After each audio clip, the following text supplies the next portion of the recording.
Alam niyo ba, sa taas ng burol sa Burgos, Ilocos Norte, may parolang nagbibigay ng liwanag pa rin hanggang ngayon.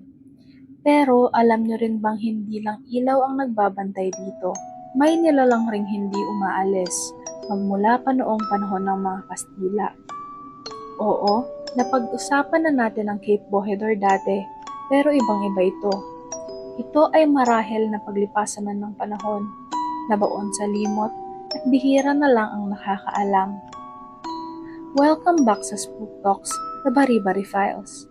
This is file number 2. Aakyat tayo sa Vigya de Nagpartian, tahanan ng sikat na Cape Bojador Lighthouse. Isang makasaysayang parola at tahanan din ng isang misteryosong tagapagbantay. Ang Cape Bojador Lighthouse o parola ng Cabo Bojador ay itinayo noong panahon ng Espanya. Unang nagsindi ang ilaw nito noong March 30, 1892. Kahit napalitan na ang gamit nitong ilaw, mahigit 100 taon na rin itong patuloy na gumagana. Ginagabayan ng mga barko palayo sa matutulis na bato sa dagat ng Burgos. Idineklara itong National Historical Landmark at National Cultural Treasure. Simbolo ng ating nakaraan, nakatanaw sa West Philippine Sea. Pero sa likod ng ganda at liwanag nito, may kwentong ipinapasa-pasa ng mga lokal at manggagawa dito. Mayroong tagabantay na hindi namamatay, hindi umaalis, at laging nakatingin.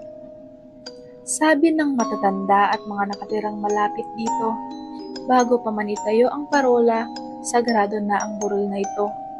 Dito naninirahan ang mga kaibaan at espiritong nagbabantay sa lupa at dagat. Nang magsimula ang paggawa ng mga Kastila, sinasabing nagpaalam sila at nagpakita ng respeto.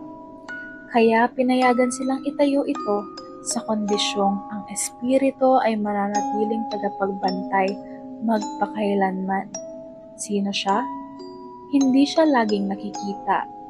Minsan, isang matangkad na anino na nakatayo sa gilid ng tore o sa veranda. Parang nagbabantay siya ng bawat taong umaakyat. Minsan naman, may makikita ka sa mga litrato. Isang lalaking nakasuot ng unipormeng Kastila. May bigote, matangos ang ilong. Kahit walang ibang tao noong kinuna ng litrato. May mga nakakarinig ng mahihinang yabag sa hagdan kahit sarado ang parola. May nakakaramdam ng malamig na hangin at parang may nakatingin sa likod kapag nag-iisa sa taas. Pero sabi ng mga nakaranas na, hindi naman daw siya masama.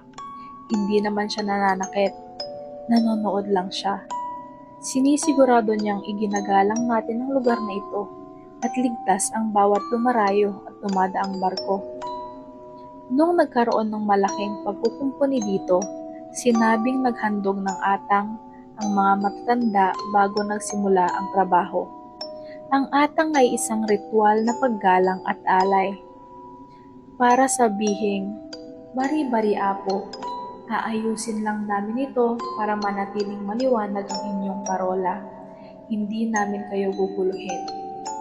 At mula noon, walang naging aksidente at maayos na natapos ang gawain. Kaya sa susunod na aakyat ka sa Cape Bojador, huminto ka sandali, tumingin ka sa paligid, at kung makaramdam ka ng kakaibang presensya, huwag kang matatakot. Bumulong ka lang ng paggalang dahil hindi ka nag-iisa. Nandyan ang matagal ng tagapagbantay, tapat sa tungkulin, magpakailanman.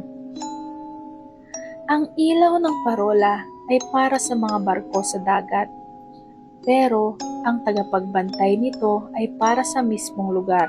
Ipinapaalala nito sa atin na kahit ang pinakamatibay na bato at pinakamaliwanag na ilaw, kailangan pa rin nating rumispeto sa mga nauna at nagbabantay dito.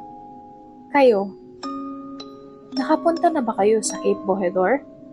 May naramdaman ba kayong kakaiba o nakakita ng anino noong nandoon kayo? Ikwento niyo sa comments, gustong-gusto kong malaman ang inyong karanasan. I-share niyo ito para malaman ng iba ang kwento ng tagapagbantay ng ating parola. At huwag kalimutang mag-follow, para sa susunod na file dito sa Spook Talks, The Bari-Bari Files.